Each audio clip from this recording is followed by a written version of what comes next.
사무엘하 11장 5절에서 15절. 5절. 그 여인이 임신하매 사람을 보내 다윗에게 말하여 이르되 내가 임신하였나이다 하니라. 자, 다윗은 영적으로 게으름을 피우고 있다가 이 지리하게 진행되는 영적 전쟁 앞에서 방심하고 있다가 사단에게 틈을 주게 되었고요, 또 유혹을 받게 되었고요, 또 간음을 하게 되었습니다. 근데 앞에 보면 사실은 이제 그 앞에 본문의 뉘앙스는 이 월경을 끝내자마자 정결례를 하는 구약의 풍습이 있는데요, 그걸 끝냈다라고 하는 걸 보고 간음을 했습니다. 이것은 가임 기간이 보통은 아니잖아요, 그죠? 그래서 이제 했는데 문제는 임신이 됐다는 것입니다. 여러분, 하나님이 보고 계십니다. 또 사단도 지금 보고 있죠. 은밀하게 저지른 간음이 임신이라는 예기치 못한 결과를 낳게 된 것을 보게 됩니다. 자, 그러자 6절부터 한번 좀 보도록 하겠습니다. 다윗이 요압에게 기별하여 햇사람 우리아를 내게 보내라 하매 요압이 우리아를 다윗에게로 보내니 7절 읽겠습니다. 시작. 우리아가 다윗에게 이르매 다윗이 요압의 안부와 군사의 안부와 싸움이 어땠는지를 묻고 8절 제가 읽겠습니다. 그가 또 우리아에게 이르되 내 집으로 내려가서 발을 씻으라 하니 우리아가 왕궁에서 나가매 왕의 음식물이 뒤따라 가니라. 다윗이 이제 생각을 했겠죠. 이 위기를 어떻게 넘길까? 빨리 남편을 불러가지고 이제 그 집으로 돌려보내서 잠자리를 가지게 함으로 이 아이가 남편의 아이라고 착각하게 만드는 이거 외에는 없다고 생각해서요, 급하게 우리아를 불렀죠. 그리고는 이제 괜히 이상하게 느낄 수 있으니까 그냥 이제 격려하는 차원인 것처럼 그래 수고가 많았다고 하면서 전황도 묻고 뭐 여러 가지 노고에 대해서 취하하면서 하루라도 이제 다시 이제 푹 쉬고 또 돌아가서 열심히 싸워야 되니까 그렇게 하라고 하면서 보상 휴가인 것처럼 꾸며서 이제 아내에게로 돌려보내었고요. 또 아주 풍성한 음식도 이렇게 준비해 가지고 그 집으로 따라 보내게 되었습니다. 머리가 잘 돌아갔죠, 그죠? 자, 그런데요, 9절부터 한번 보도록 하겠습니다. 그러나 우리아는 집으로 내려가지 아니하고 왕궁 문에서 그의 주의 모든 부하들과 더불어 잔지라. 10절 읽도록 하겠습니다. 어떤 사람이 다윗에게 아뢰되 우리아가 그의 집에 내려가지 아니하였나이다. 다윗이 우리아에게 이르되 내가 길 갔다가 돌아온 것이 아니냐, 어찌하여 내 집으로 내려가지 아니하였느냐 하니 제가 11절 읽도록 하겠습니다. 우리아가 다윗에게 아뢰되 언약궤와 이스라엘과 유다가 야영 중에 있고 내 주 요압과 내 왕의 부하들이 바깥들에서 진치고 있거늘 내가 어찌 내 집으로 가서 먹고 마시고 내 처와 같이 자리이까. 내가 이 일을 행하지 아니하기로 왕의 살아계심과 왕의 혼의 살아계심을 두고 맹세하였느니라 나이다 하니라. 이거 큰일 났습니다.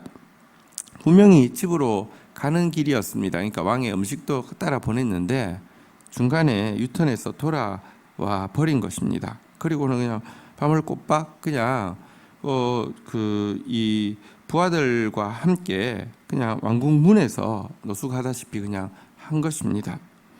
깜짝 놀라서 이제 된 줄 알고 이제 자기 작전이 통한 줄 알고, 그런데 안 통한 사실 알고 깜짝 놀라서 불러서 너 왜 가다가 돌아왔냐, 무슨 일이냐, 이렇게 이야기했습니다. 어쩌면 약간 왜 내 성의를 무시하냐 뭐 이런 식으로 조금 윽박지르기도 했을 수 있죠. 자, 그때 우리아가 한 말이 무엇입니까? 지금 전쟁 중입니다. 언약궤도 지금 나가 있고 지금 당신의 부하들도 나가서 바깥에서 들에서 진을 치고 있습니다. 그런데 내가 어떻게 홀로 먹고 마시고 자고 이럴 수 있겠습니까? 이것은 내가 하늘 왕의 살아계심과 또 왕에게 계신 하나님의 영의 살아계심을 두고 나는 그럴 수 없습니다. 내가 사약하였습니다. 이렇게 이야기합니다. 책 잡을 방법이 없습니다. 이것은 너무 당연한 말이고 너무 충성스러운 말 아닙니까? 여러분, 그때라도 다윗은 우리아의 입을 통해서 말씀하시는 하나님의 질책을 받아야 했지 않겠습니까? 언약궤와 이스라엘과 유다가 다 야영 중에 있는데 다윗아, 너의 모든 부하들이 바깥에서 뜰을 치고 있는데 다윗아, 너는 어찌하여서 먹고 마시고 자다가 다른 사람의 처와 살 수가 있느냐라고 하나님께서 책망하시는 음성을 듣고 그제라도요, 여러분, 죄를 드러내고 회개했으면 그나마 드렸을 터인데요. 그는 여러분 지금 이 경고 앞에서도 죄를 감추기 위해서 또 다른 방법을 찾고 있습니다. 그러나 기억해야 될 것은요, 죄는 절대로 감추어 둘 수가 없습니다. 죄는 드러날 수밖에 없습니다. 그래서 우리가 하나님 앞에서 끝없이 양심에 혹은 또 말씀을 통하여서 경고하실 때마다 참회하고 돌이키는 길밖에 없습니다. 자, 이렇게 되자 다윗은 조금 더 악한 계획을 세우게 됩니다. 12절, 13절 보도록 하겠습니다. 다윗이 우리아에게 이르되 오늘도 여기 있으라. 내일은 내가 너를 보내리라. 우리아가 그날에 예루살렘에서 머무니라. 이튿날 13절 읽겠습니다. 시작. 다윗이 그를 불러 그로 그 앞에서 먹고 마시고 취하게 하니 저녁 때에 그가 나가서 그의 주위의 부하들과 더불어 침상에 눕고 그의 집으로 내려가지 아니하니라. 맨정신으로는 안 된다고 생각해서 이제 막 술을 엄청 먹인 것입니다. 그리고는 이제 집으로 가라고 했습니다. 그래서 술에 취한 상태니까, 인사불성이 된 상태니까 그 뭐 또 이제 그냥 혼자 가라고 했겠습니까? 사람들 딸려서 보내라고 했는데요. 그때도 그 비몽사몽하는 와중에도 그의 마음에, 아니 그의 몸에 습관이 되어 있었습니다. 충성이 습관이 되어 있었고 군인 정신이 습관이 되어 있었습니다. 못 가는 겁니다. 안 가는 겁니다. 끝까지 그냥 자버렸습니다. 이 충성된 모습을 보통 때는요 정말 기뻐해야 될 테고 보통 때는 사실 감격해야 될 텐데 다윗은 지금 반대죠. 이 충성된 모습 때문에 미칠 것 같습니다. 죽을 것 같습니다. 속이 바짝 타들어갑니다. 술에 취한 상태에도 흐트러지지 않는 이 모습, 사실 우리 한글 성경에는 너희 안에 이 마음을 품으라 곧 그리스도 예수의 마음이니 라는 표현이 있는데요. 영어 성경에는 이게 어떻게 되어 있냐면 너희의 태도는 예수 그리스도의 태도와 같아야 한다 이렇게 되어 있습니다. 너희의 습관은 예수 그리스도의 습관과 같아야 한다 이렇게 되어 있습니다. 여러분, 이게 겸손도 기도도 습관이 된 사람은요 그 자리를 지킵니다. 근데요 잠시 겸손한 척하는 거, 잠시 기도하는 척하는 것은 습관 아니어도 할 수 있는데 여러분 조금만 흐트러질 수 있는 상황이 주어지거나 마음이 해이해지면요 원래 모습이 나옵니다. 그래서 너희의 태도는 반드시 예수 그리스도의 바로 그 태도와 같아야 한다라고 너희 안에 이 마음을 품으라고 그리스도 예수의 마음이니 이게 이제 그렇게 되어 있습니다. 우리아는 어떤 의미에서 참으로 충성의 표상이라 할 수 있을 정도로 술에 취한 상태에도 흐트러지지 않을 정도의 모습이었는데요. 이 모습이 다윗을 기쁘게 하는 것이 아니라 절망시킨 것입니다. 의인이 우리를 마음 상하게 한다는 것은 우리가 악을 행하고 있다는 증거이죠. 그래서 여러분, 의인의 모습이 내 부족을 드러내고 내 문제를 드러낼 때 이게 마음 상할 일이 아니라 정말 돌이킬 수 있으면 얼마나 지혜로운 사람이겠습니까? 어쨌든 이게 안 통하자 다윗이 어떻게 합니까? 14절, 15절 보도록 하겠습니다. 아침이 되매 다윗이 편지를 써서 우리아의 손에 들려 요압에게 보내니 15절 읽도록 하겠습니다. 시작. 그 편지에 써서 이르기를 너희가 우리아를 맹렬한 싸움에 앞세워두고 너희는 뒤로 물러가서 그로 맞아 죽게 하라 하였더라. 여러분, 다윗은 요압을 잘 압니다. 요압이 얼마나 술수에 능한지 잘 압니다. 사실 우리가 앞에서도 보았잖아요.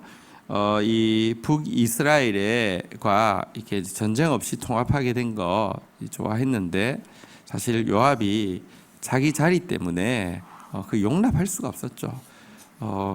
어쨌든 그 1인지하 만인지상으로 자기 사실은 다윗이 있지만 다윗을 제외하고는 모두가 자기 컨트롤 안에 있어야 되는데 한 자리가 또 자기하고 같으니까 앙숙이 되는 거예요. 근데 그 사람 들어오는 거 싫으니까 결국은 술수를 써서 죽이고 끝냈잖아요, 그죠? 근데 이 요압을 저주하는 막 이렇게 그 노래를 부르면서 이렇게 수습을 했지만 여러분 제가 하지 못한 이유가 있는데요. 이렇게 사실은요. 술수 쓰는 사람은 술수를 쓸 때에는 너무 좋잖아요. 이때 자세히 디테일 이야기 안 해도 요압 눈치 다 채잖아요.